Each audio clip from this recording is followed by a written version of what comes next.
Yeah, I think everyone does at a certain time when they're on the road, yeah. I mean, I've got a 2.5 month tour coming up, which takes me across 2 continents, and when I head back to America in July, I'm doing 24 shows in 28 days, 29 days. It's going to be intense. 12, 13 hours sometimes on a tour bus. And it does get lonely. But I'm very fortunate because I not only travel with my assistant, who's a dear friend of mine, but I travel with an agent, a warm-up DJ and a tour manager. So it's like 5 guys on the tour bus having a laugh. So, you know, when you do find yourselves in those moments where you miss everyone and you kind of get lonely, there's always someone to pull you out of that spot without you even knowing that you're in it. But yeah, it's kind of the end of the night when you're getting your head down. You do wish you was at your own bed and, you know, waking up, doing what you want to do. But that's part of the job.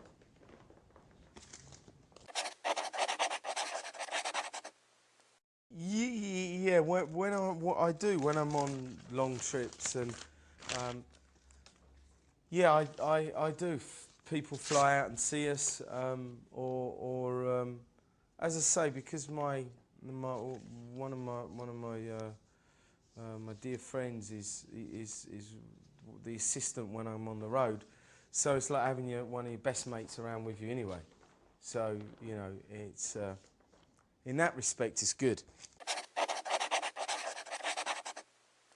Well, I'm really close to my family, so I miss my family, I miss my friends. You know, it's. I probably drive them mad because sometimes I ring them all up in the middle of the night, you know, and get them out of bed and talk to them. But I think they kind of understand the situation, and they kind of, you know, sometimes they tell me to fuck off. Sometimes they laugh their head off, and I tell them about, you know, what we've been up to. Yeah, no, I think she didn't. And my mum and dad always used to, especially my dad, was always asking me loads of questions. And I always used to feel like I was being interrogated. So I would never really tell him much. But yeah, I mean, my mum kind of figures it out. She's kind of knows what's going on, I suppose. They've come to some of the shows. It's difficult sometimes for them to be there.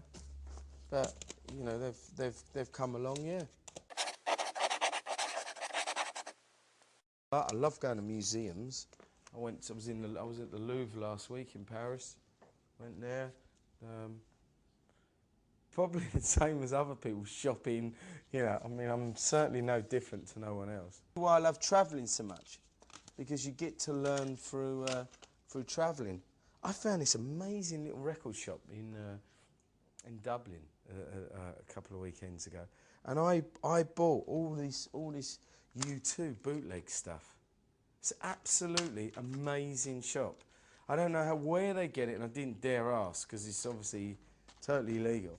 But they've got everything in there, even to the latest tour. I was like, bloody hell! So I'm happy. I've got all my new bits that I'm going to listen to on the plane. Well, first of all, I'm not the kind of person who goes back and reminisces. And maybe sometimes wrongly, I should have, because what I've done, that I've now being older, I've looked back at, I wiped it all out of my brain. I was just not interested whatsoever in going back and thinking, oh, I've done this or we've done this. So there has been so much has gone on really over the past 10 years, and I've always been a forward thinker and embracing the future rather than the past. So when you say 10, there'll be little things that'll crop up, but nothing of substance. I mean, I've never been a person to put an age on. Yeah, 8, I fell through the front door at my house. I did fall through the front door. My brother shut the door, had a pane of glass, and I ended up tripping over and fell straight through the pane of glass.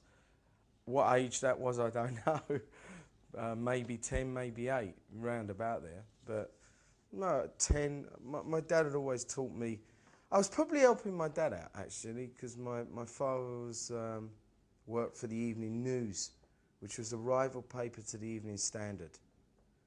So we would, as I suppose sons do, they help their dad out on whatever their dad's doing. And again, we were no different. So I was probably in the news van helping my dad. Basically, I got into DJing for a friend of mine, Trevor Fung.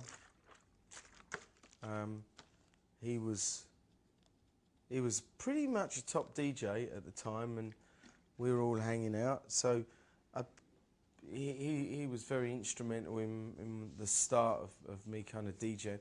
I used to go to these shows where me and my friends were at the front, and there'd be Pete Tong was up there, and Jeff Young, and all these DJs, and I was just a clubber, just, you know, kind of a bedroom DJ, I suppose. And then it kind of really kicked off probably when we was doing a club in South London called The Project. Then from there, Ibiza, and it kind of steamrolled from there. I went on Tour U2, and started remixing, producing, record company.